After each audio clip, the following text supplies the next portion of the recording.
Hello, welcome back to the channel. This is Taking Names, episode 11, and this is my playthrough of Elden Ring, and we're doing Ranni's quest line. We've just gotten an item from Nokron Eternal City, the Finger Slayer Blade, and we're going to give it to her now. And then we're going to go to the Carian study hall to get another item, the Curse Mark of Death. And so we've got a lot to do here, plus we're going to go down to the Deeproot Depths as well. Now, just a quick reminder, if you've been watching my videos and you've been enjoying what you're seeing, please consider subscribing to the channel. That way you're going to get my Elden Ring videos faster. I noticed that some videos don't do as many views as others, and I think that's because if it doesn't reach a certain threshold of views, YouTube just won't show it to other people. So please, guys, if you like what you see, make sure to subscribe to the channel. So after we give the Finger Slayer Blade to Ranni, we're going to get the Carian Inverted Statue, and that's going to invert this Carian study hall, which is going to give us access to the top level. Now, I've already been here before, and I fought it while the study hall was the right way up, and I had to fight Preceptor Miriam. And if you invert the building, you're going to have to fight her again. But luckily, it's not too difficult a boss fight, and I just defeated her with bow and arrow. And I think that's the best way to defeat her because of the way the level is structured. It's just easier to just shoot a bunch of arrows at her. So this is the Godskin Noble, and he is not a boss here, but he fights pretty much like one. He is just as powerful as one, and he's got a number of moves, both short range and long range, and he mixes up really well. So even with short range moves, he can hit you with the bottom of his weapon, or he could just stomp on you, and you can't really read which one it is. Of course, after a while, it gets a little bit easier to read them, but at the start, when you're first fighting him, he has a lot more moves than one might expect. And he has this long range one where he's just going to roll at you as well. And I've just found that one really difficult to roll away from. And I did manage to roll away a couple of times, but not enough where I could be consistently good at it. Now, there was this bit where if you kite him away far enough, he would just return back to his starting position, and you could just fire arrows at him and he wouldn't come back. So after about 40 to 45 minutes of trying to beat him straight up, melee, I got a little bit sick of it, and I just went with a bow and arrow to cheese him for a little bit, and then I went in with melee attacks afterwards. But if I had a bit more time, I was pushed for time on that day, and I just wanted to beat him and get up the tower. So I cheesed him a little bit with a bow and arrow. At the top of the tower, you're going to get an item called the Curse Mark of Death, and that's an important item for Fear's questline. So we'll talk about that when we have to do Fear's questline, but we're going to go back to the end of Valiant Gargoyles boss fight, and you get into a coffin, and this is a really cool sequence where you're going up to Deeproot Depths. Now straight away, once you come up here, you're going to encounter the Erdtree avatar. Now he's not actually a boss here either, but he is strong enough to be a boss. Now by this stage, I've fought the Erdtree avatar a number of times, and I think he has the same moveset as all of the other Erdtree avatars.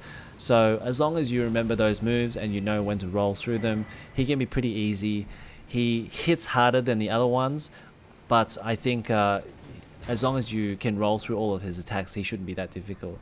Now this is one enemy that I don't think is worth your time, because if you fight him straight up, he has a pretty large helmet for his head, and he can be pretty difficult to fight that way, and he has some pretty strong attacks, but you can avoid those pretty much in this level.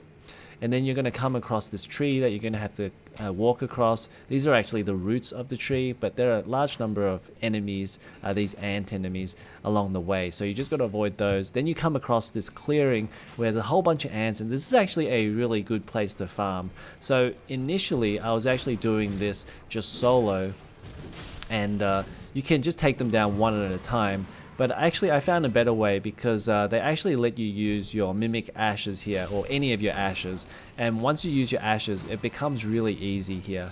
And there's very little chance of dying here as well, because they don't have an attack which can just one-shot you, and you can take a lot of them on at once, and they also have big bodies as well, which makes it easier to attack them.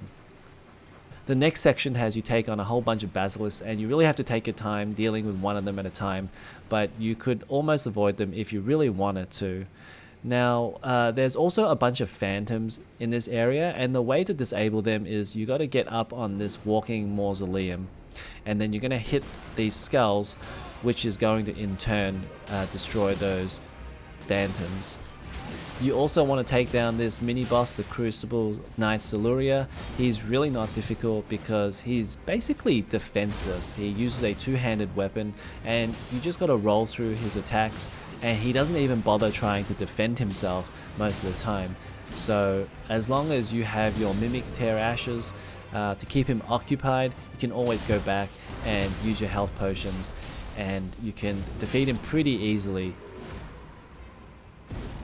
Once you've cleared the phantoms in this night, it's time to check out the treetops area, which is an incredible place for farming, and I'll do a whole separate video on this, but really this is the best place to do farming by this stage of the game, because it takes about 2 or 3 hits to kill one of those statues and you're going to get 4,000 points for it, or 4,000 runes for it. And really you could get like 20,000 points in a minute if you wanted to. So I'll do a separate video on that, showing you exactly how to go through all of that. But once you've done the treetops area, you're going to come across the next boss fight, which is Fear's Champions.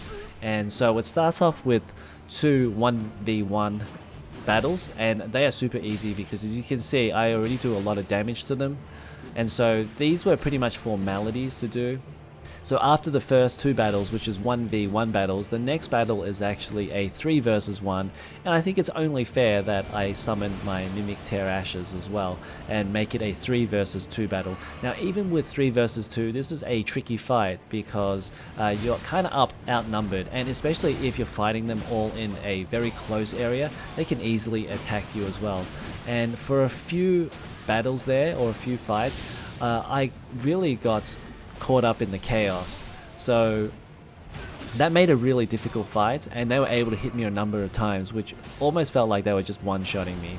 So obviously the trick here is to give yourself a bit of a distance from each of the champions if you can, but sometimes it doesn't always work out that way because sometimes they just want to stick close by each other.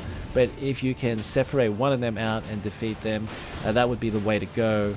And then that would bring it down to a 2v2 and then eventually a 2v1, which is a lot easier. And then once it comes down to a 1v1, it's very much a formality then, because you do a lot of damage to each of the champions. So it's actually time to progress Fear's questline, and if you're like me and you totally forgot who Fear was, well, she was the maiden back at the round hole table.